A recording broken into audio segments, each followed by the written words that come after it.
श्री गजानन जय गजानन गण गण गणात बोते. नमस्कार.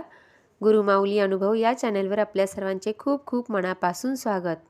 या चॅनलवर आपण भक्तांना आलेले गुरुमाऊलींचे विविध अनुभव ऐकत असतो. ते जर आपल्याला आवडत असतील तर चॅनलला सबस्क्राईब करा, अनुभव इतरांना शेअर करा आणि तुम्हाला आलेले अनुभव कमेंटमध्ये पाठवा. चला तर मग आजच्या अनुभवाला आपण सुरुवात करूयात. आज आपण अनुभव ऐकणार आहोत सौ सुजाताताई देशमुख यांचा. अनुभवाचे बोल आहेत, महाराज आहेत माझ्या पाठीशी. जय गजानन. त्या असं म्हणतात, ही गोष्ट आहे 1994ची. माझ्या बालपणापासून मी माझ्या आईला सतत आणि न चुकता गजानन महाराजांची सेवा करताना पाहिलंय. तिचा खूप गाढ विश्वास होता महाराजांवर.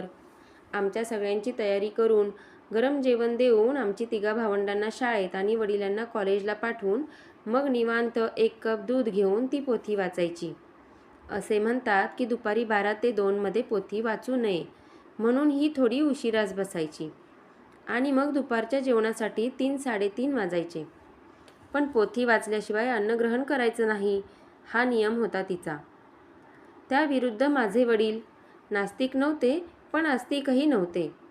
प्रोफेसर असल्याने शिकवणं व गरजूंना विनामूल्य शिक्षण देणं एवढंच त्यांना आवडायचं.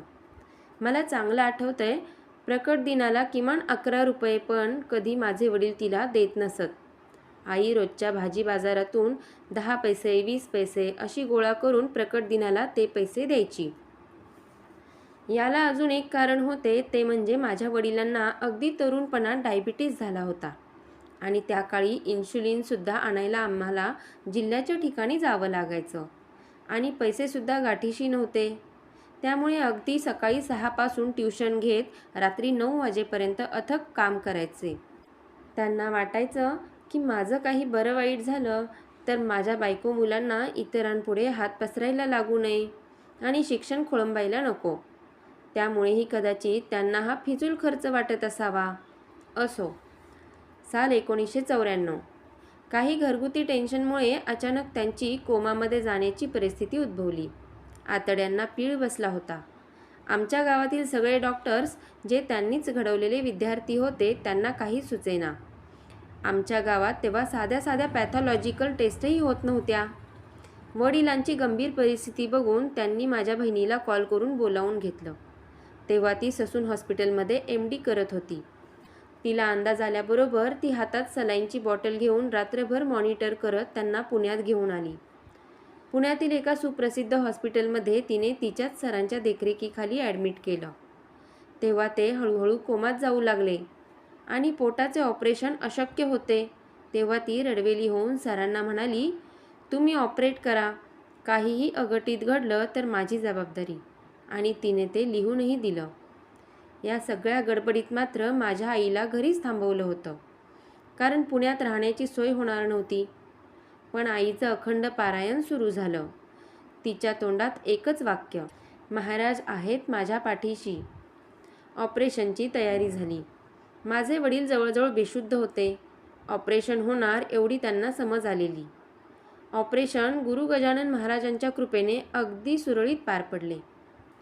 त्यानंतर माझे वडील जवळजवळ 2 महिने ICUमध्ये होते. ऑपरेशननंतर जेव्हा ते शुद्धीवर आले तेव्हा त्यांनी पहिला प्रश्न विचारला, आईला कळवलंस का? आम्ही म्हणालो हो.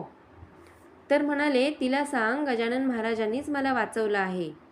आम्हाला काही कळेना. शेवटी वडिलांनी सांगितले की ऑपरेशन थिएटरमध्ये जाताना त्यांना थोडीशी शुद्ध होती.